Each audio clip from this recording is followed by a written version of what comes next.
Hey, yo, this is Dame Dash, and you are tuned in to the Harlem panel. I got my man right here, Mr. Ricky Rose, the boss. He's gonna let us know what it like to be a boss, how to taste like a boss, from Harlem to Florida. What's going on? Man, it's a pleasure to be chopping it up with you, man. One boss to another. Ricky Rose, Renzel, let's get it. Cause see, let me tell you, man, we come from a line of hustlers, man, and I was talking to my man Satire about that. And growing up, I used to see in Harlem, I used to see a lot of hustlers. I used to see Guy Fisher. I used to see Nicky Barnes, Frank Lucas. All those guys used to put that work. All those guys that used to lay it down in the streets. It was one big money moment that made me be like, I gotta get it like these guys. What was your big money moment that made you be like, I gotta be a boss? I gotta taste like a boss. Well, I'm gonna be honest with you, man. This may surprise you and this may surprise a lot of people. But one of my biggest moments was when I seen Hulk Hogan body slam Andre the Giant in WrestleMania 3. Wrestling? Yeah, man, wrestling. Because that was monumental. I'm going to tell you what a boss move that I made. What you do, man? What you do? Man, I'm going to tell you what I did. I looked at that as a youngster and I was like, man, wow, that's like America as a whole set in time. So what I did, I wanted to buy that piece of history. I went to Connecticut and I bought the ring that Hulk Hogan slammed Andre the Giant on. And I used to see Hulk Hogan come to Florida when I was a youngster in Dade County, giving out popsicles to the little boys and girls. And I was like, yeah, that's a boss.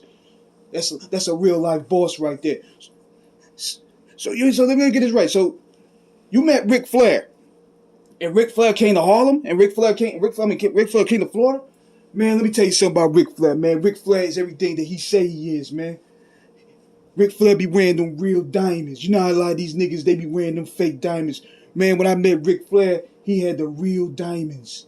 The real yellow zirconia. It wasn't zirconia, it was real diamonds. He let me wear the robe. That made me feel like, yeah, I'm a part of a boss. I'm part of a regime. I'm part of a club. I'm part of a society. It was something that I was seeking since I was birthed.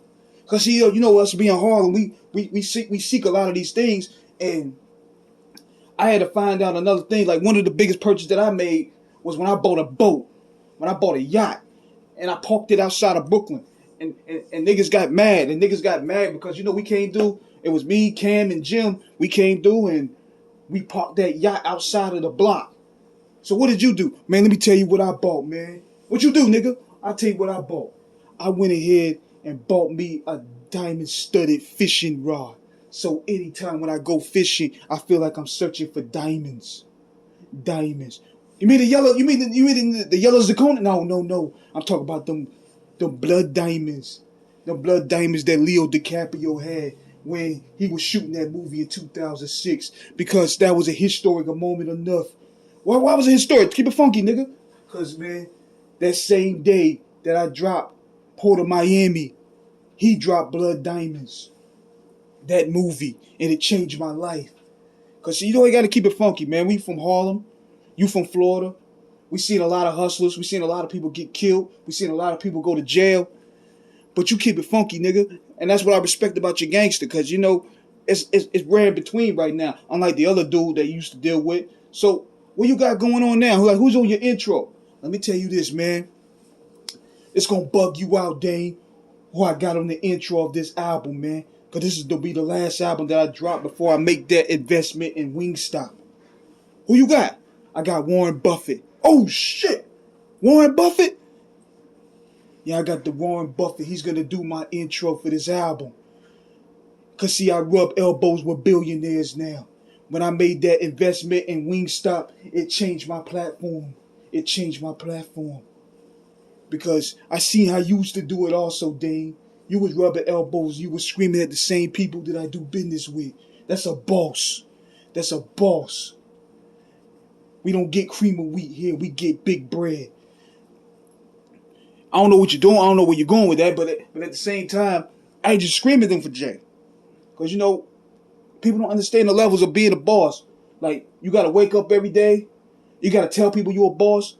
You got to go to sleep and convince yourself that you're a boss. You got a lot of that you got to go through. It's what we do in Harlem. Like, it's because, when we go through Harlem, you got to You gotta feel like it. You gotta look like a boss everywhere. I walk with 2 Rottweilers. You see that? I got 2 Rottweilers right there. Let me tell you what I bought. What you buy? Man, I'm gonna tell you what I bought, man. I took a page out of Mike Tyson's book and I bought me 2 pet tigers. I bought 2 pet tigers.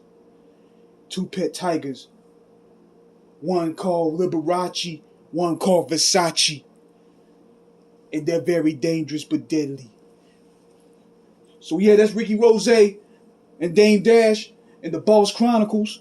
We about to sign up out of here. We're gonna have part 2 coming up real soon. So holla at you. Harlem from Florida.